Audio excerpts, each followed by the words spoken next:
First ever factory outlet Mukunda jewellery KPHB Kothapet Khammam Somajiguda Hanamkonda.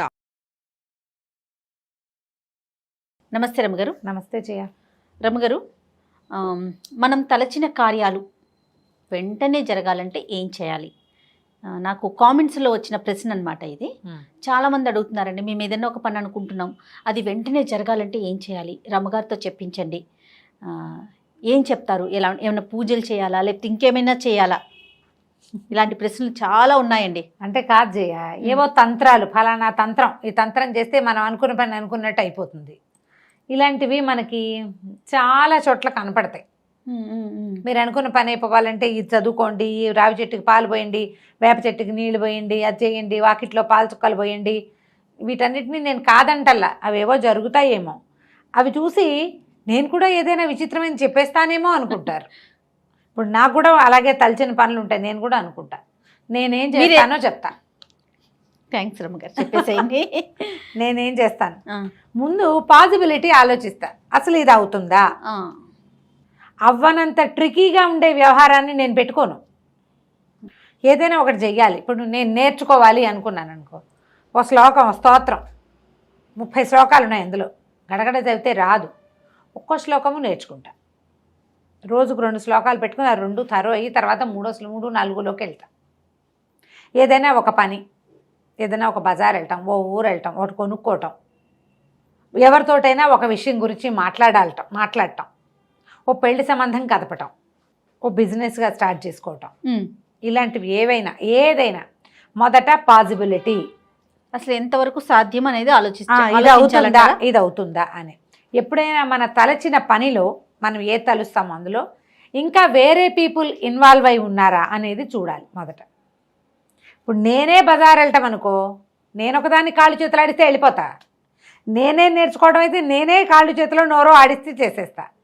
ఇప్పుడు నేను బజార్ వెళ్ళి నిన్ను గలవాలి, నువ్వు అక్కడ ఉండాలి కాదు? అంతేగా, నిన్ను, మీ అమ్మగారిని, మీ అక్కయ్యని, మీ మామయ్యని కూడా కలవాలి. ఈ 5గురు అక్కడ ఉండాలి కదా, ఉండాలా? అవునవును. పాసిబిలిటీస్ చూసుకోవాలి. మనం ఒక విషయం ఒప్పించాలి, ఎవరితోటైనా డబ్బులు పెట్టుబడి పెట్టించాలి, ఎవరి దగ్గరైనా అప్పు తీసుకోవాలి, లేదా తీసుకున్నప్పు ఇప్పుడు తీర్చలేమో, ఫలానప్పుడు తీరుస్తాము, ప్రస్తుతాన్ని నువ్వు ఊరుకో అని చెప్పాలి. అప్పుడు వాళ్ళ పరిస్థితులను బట్టి కూడా మనం ఒకసారి అటువైపు కూడా నిలబడి కొంచెం ఆలోచిస్తే అప్పుడు మనం తలచిన పని ఎంత మటుకు వస్తాం మనకే తెలిసిపోతుంది. దీంతోపాటు దైవ సహాయం తీసుకోవటం. ఇంట్లో నుంచి ఈ పని మీద బయటికి వెళ్ళేటప్పుడు తప్పకుండా ఓ దీపారాధన చేయటం, మీ పద్ధతి ఏదైతే అది ప్రార్థన చేసుకోవటం, ఒక నమస్కారం చేసుకోవటం. ఇంట్లో దేవుడికి మన కష్టం, మన ఇబ్బంది, దేవుడా ఈ పని మీద వెళ్తున్నాను, దీన్ని సజావుగా చెయ్యి అని చెప్పటం. మన ఇంట్లో ఎవరైనా పెద్దవాళ్ళు ఉంటే వాళ్ళకు కూడా ఒక మాట చెప్పటం, చెప్పి వాళ్ళు బాధ్యత అంతా సరిగానే అవుతుందిలే అంటే మనకి ఒక పాజిటివ్ సైన్ ఉంటుంది లోపల. వీటితోటి కొంత రకంగా పనులు అవుతాయి. ఇంకా ప్రచండమైన దైవ సహాయం తీసుకోవాలి. దేవుడా నేను ఈ పని మొక్కు అనుకున్నాను, ఇక తీరితే నీకు 2 కొబ్బరికాయలు కొడతాను, అలాంటివి కాకుండా ఎవరికైనా నేను కూడా సహాయం చేస్తాను లాంటివి మొక్కుకోవటం. దైవ దర్శనానికి వస్తాను అని ఏదైనా ఇవ్వడం అనే దాని మీద కాన్సెప్ట్ నాకు నమ్మకం ఉండదు జయ. భగవంతుడిగా దేవాలయాల్లో కొబ్బరికాయలు కొడతాను, అది చేయిస్తాను, ఇది చేయిస్తాను కాదు, నేను వచ్చి నీకు దర్శనం చేసుకుంటాను, నా శ్రద్ధని నీకు ఇస్తానని పెట్టుకుంటాను. ఏదైనా ఒకటి చదువుతా, చాలా మంచి విషయం, ఒకటి చదువుతాను. నేనేం చేస్తానంటే నా ఐడియానే చెప్తున్నా. ఇది ఇప్పుడు ఈ పని అయితే ఇది చదువుతాను అని చెప్పకూడదు. నువ్వు ఇది చదువు, ఏదైనా మొదలుపెట్టు, అది నీకు వెనకాల తోడుగా ఉంటుంది. నేను సాధారణంగా రామాయణాన్ని ఫాలో అవుతా. రామాయణంలో సకలార్థ సిద్ధి రామాయణం అని ఒక విధానం ఉంది. ఆ ప్రకారం సకలార్థ సిద్ధి రామాయణంలో ఈ అన్ని విషయాలు మనం అనుకున్న పనులు నెరవేరటానికి ఇందులో ధర్మకార్యం అనేది ఒక పాయింట్ ఉంటుంది. అందులో నీకు లాభం, ఇతరులకి నష్టం ఉంటే ఆ పని జరగదు మనం అనుకున్నా కూడా. ఒకవేళ అయినా చెడిపోతూ ఉంటుంది. అంటే భగవంతుడి మీద భారం వేసినప్పుడు కదా, అదే నువ్వే చేస్తే నువ్వు ఎదుటివాడిని మోసం చేస్తావు, నువ్వే సంపాదించుకుంటావు, అలాంటి వాళ్ళు కోకొల్లలుగా కనపడతారు. అవును.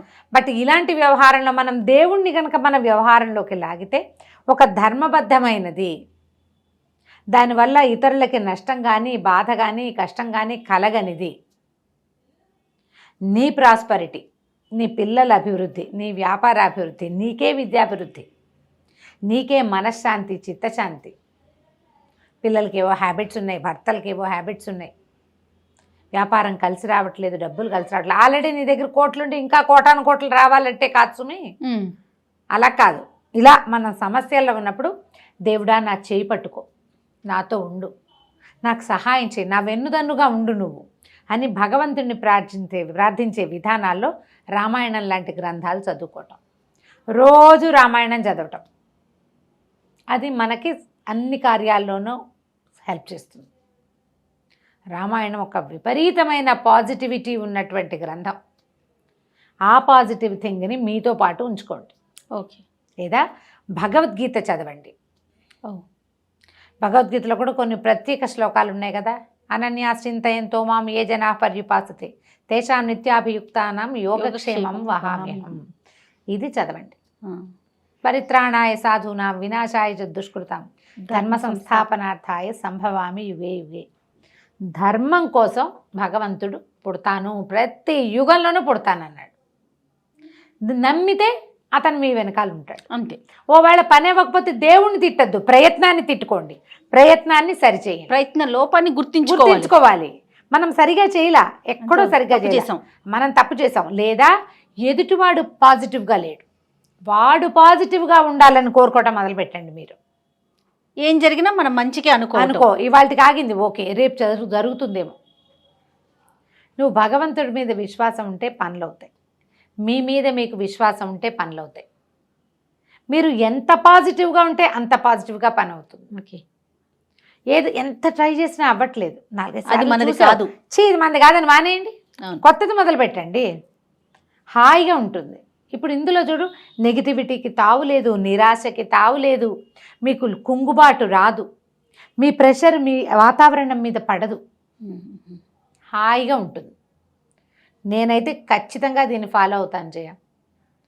ఇది మొన్నటి దాకా చెప్తున్నా ఏం చేశాను. అయోధ్యకాండలో మొదటి 2 సర్గలు శ్రీరామ గుణవర్ణనం చదివేదాన్ని. ఇప్పుడు పరశురామ పరాజయం చదువుతున్నాను.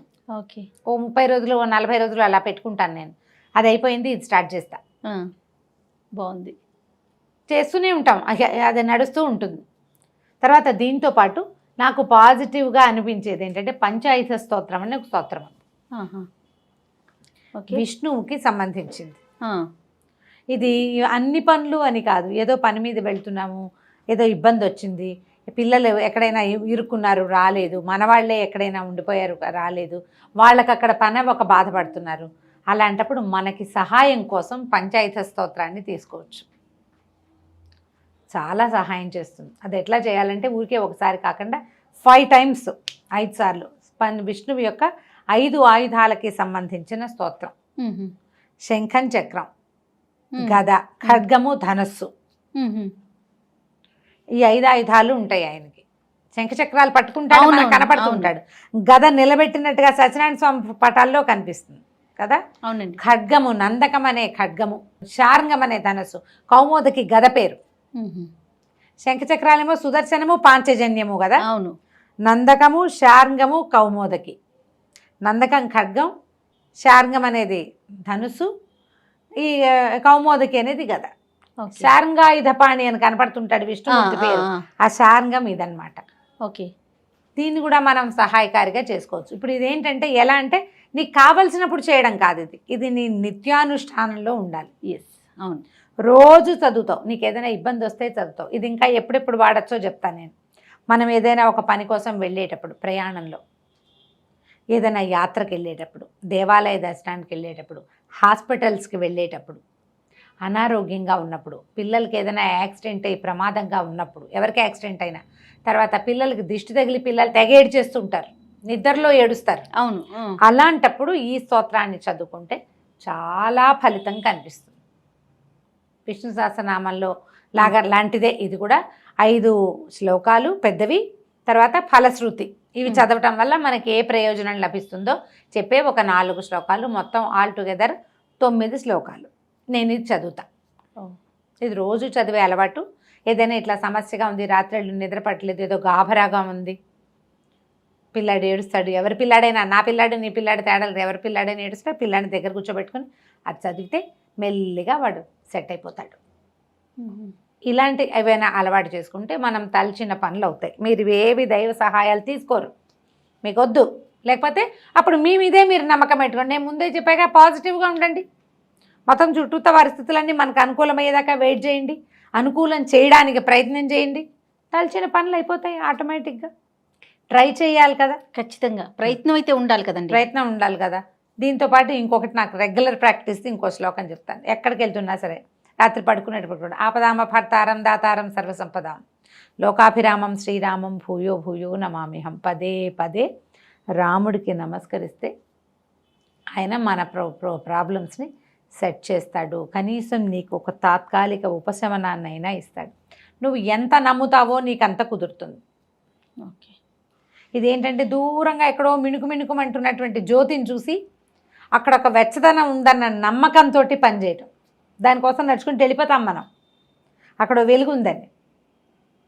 ఆ వెలుగే ఇట్లా భగవంతుడి స్వరూపం. మనం ఏదైనా ఒకటి పెట్టుకుంటే హాయిగా అవుతుంది. నీకు చేయలేదనుకో. ఇప్పుడు క్రియలు కాదు ఇవి, మనమే చేసుకునేది. అవును.